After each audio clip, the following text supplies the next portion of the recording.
Mike Comtech coming to you here with another video. Today I want to disassemble the gearbox on the Dueling Snowmen collection from 2003 on that one. Yes, that's right, 2003 is on the first series ever released on these. And then you saw what I did on the last video, how I was figuring out the communication wiring between the two. So basically I really don't need to take this one apart and show you, because this one is going to be identical to this one basically, except for this one has all the circuitry in it, the controller and everything.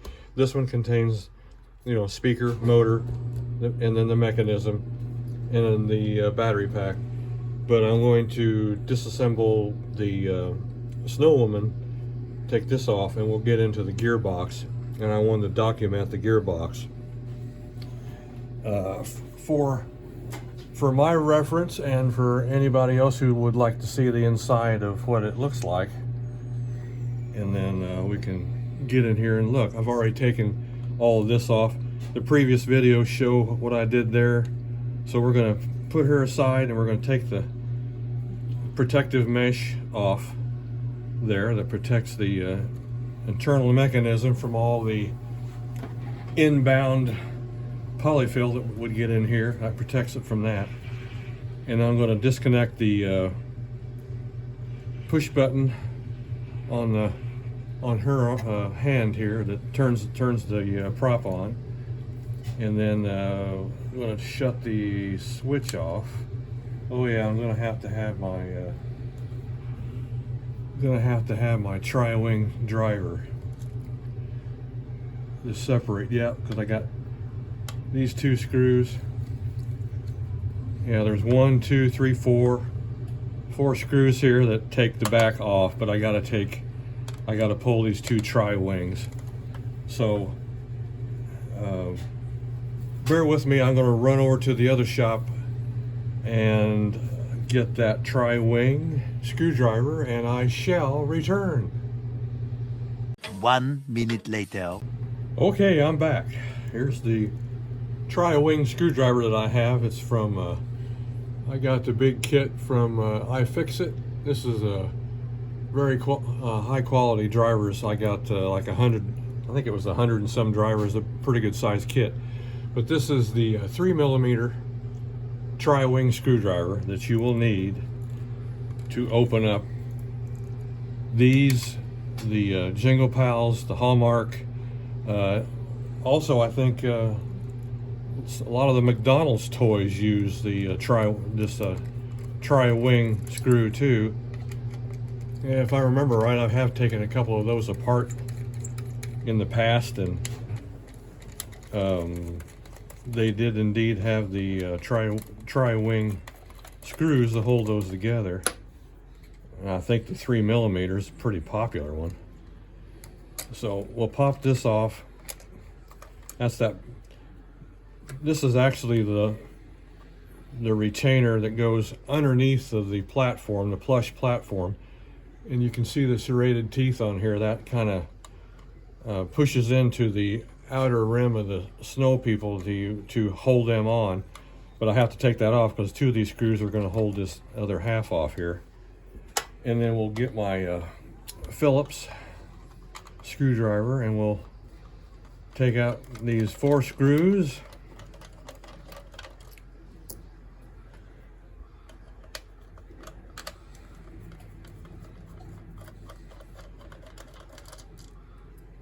And I just had magnetized my screwdriver again, so then it's got a nice strong pull to it. And these screws come right out.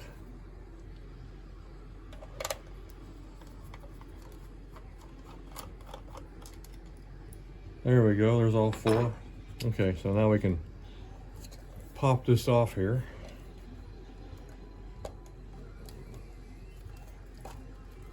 Take that off. So here's the internal molding of that back.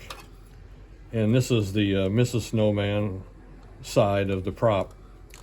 So here's the motor, the gearbox, and here is the little circuit board, and there are the, let me bring this up here a little bit, put that there and put this here. Probably see that, there you go, you can see that circuit board here. Well, we've got like 1, 2, 3, 4. Yeah, it looks like four transistors, a few resistors, a couple of disc capacitors, and an electrolytic capacitor back there. And then you have the bubble chip way right in here, right there. That's the bubble chip there. And so then this contains all the controller and the sound circuit for this particular prop. And then here's the Mylar speaker sitting up in here, and they fire out the front. And then we have a noise reducing capacitor, electrolytic across, probably is it a polarized or non-polarized? That's polarized. Across here, across the motor terminals. And then if we can, this should pop right off. We've got a it gets suspended here in the front of this mold here. This gets suspended here, and then this is the rocker that gets suspended from this post right here. Let me back this up more. Then that gets suspended here on this post right here, and then this gets locked, and then this moves up and down.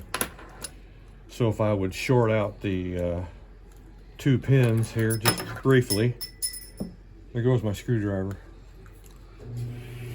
Shortly, we'll short these out. Let's see, did I turn it off and I turn it back on? Or did I pull the wire by accident off the battery box? I must have.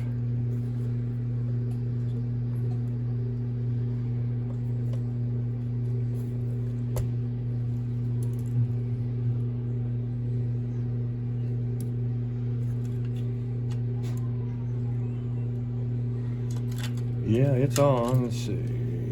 Yeah, it's off. I'll get it figured out here in a minute.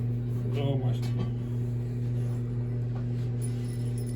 trusty screwdriver went to the floor here. I gotta grab that. Always. There we go. Anyway, this is what it looks like. Here's what the gearbox looks like right here. And it's held together with looks to me like 1, 2, 3 screws here in the front of it on it. And then here is the back side of the motor right here, or actually that's the pulley of the motor. And then it's belt driven. There's a belt drive up to this first pulley right here, and it gets reduced several times in the gearbox, in the back and forth rock motion, ends up over here. So it's got quite a pretty good gear path in it. The see how that turns there. So that's pretty neat.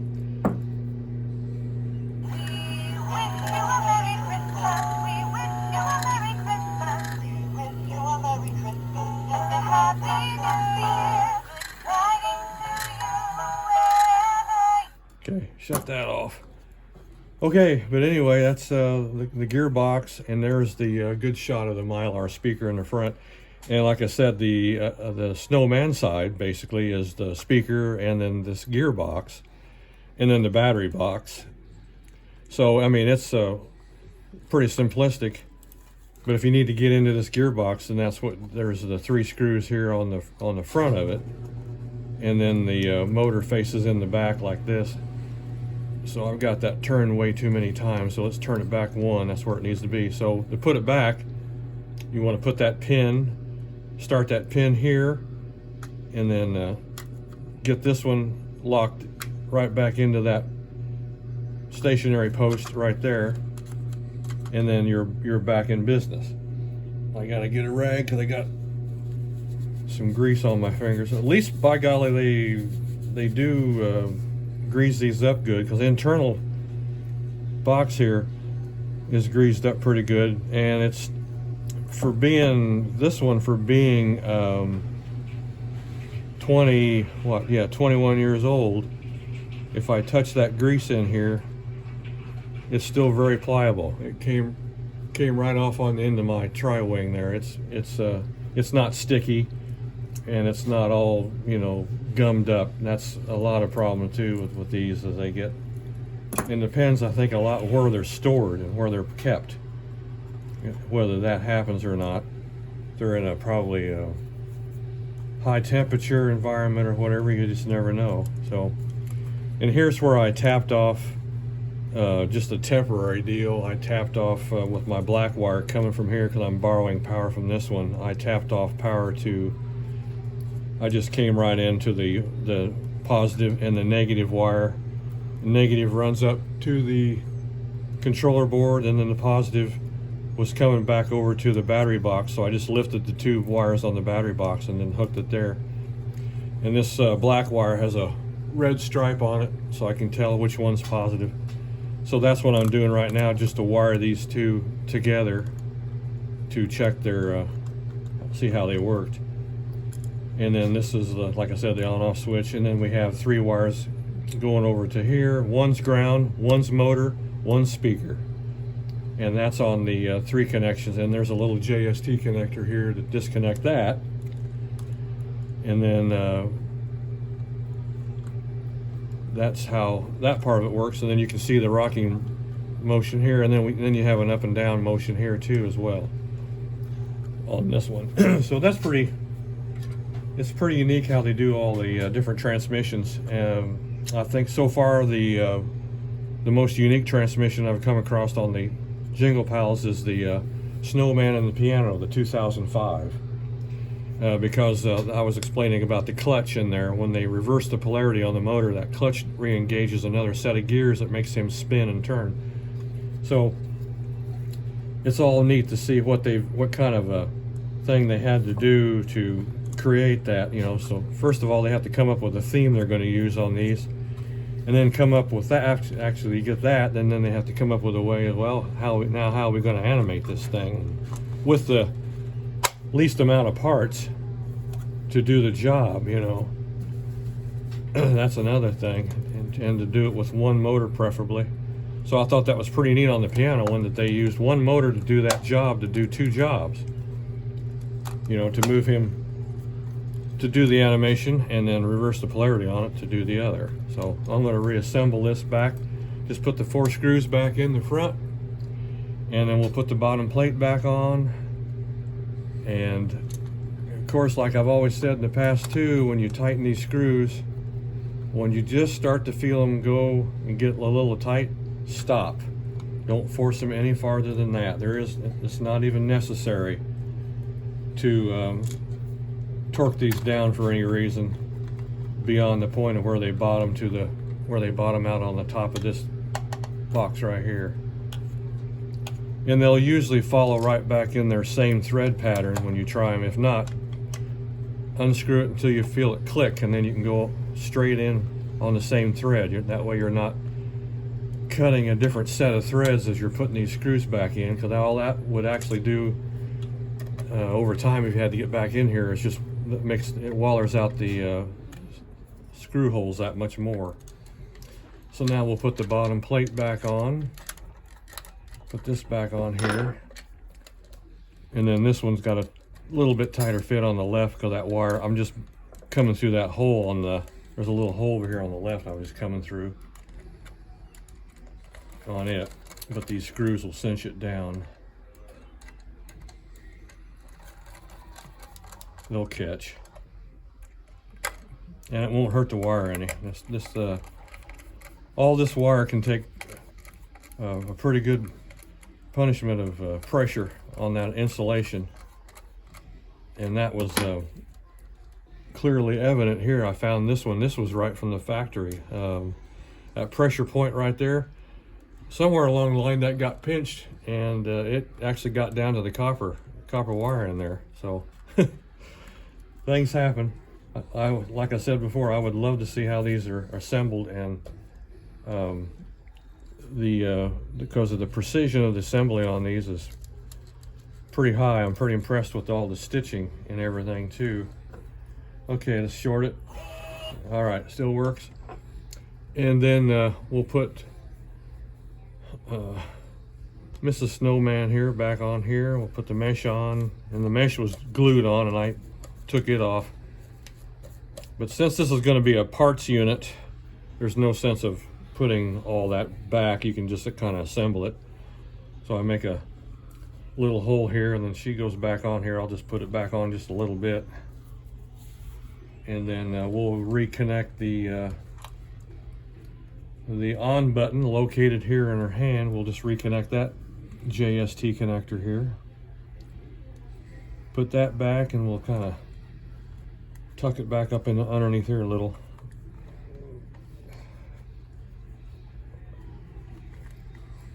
Keep that keep it up and out of the way. But yeah, this is going to be, these are parts units. The motors are good. The belts were fine, and that's about all the farther I'm going to pull that down anyway. And then, yeah, there we go. Yeah, for parts, for sure. The belts, you know, the motors, the gears, stuff like that. A lot of these would probably use the similar kind of a box in a way. So your gearing would be, there might be a few gears that are identical to some other ones. You just never know until you get into it to find out. But I don't like to throw anything away, because you know what happens the minute you throw it away. You said, oh my gosh, I wish I had that piece back. So anyway, thank you guys for watching my videos as always. Thank you for all the subscribers. I appreciate every single one of you.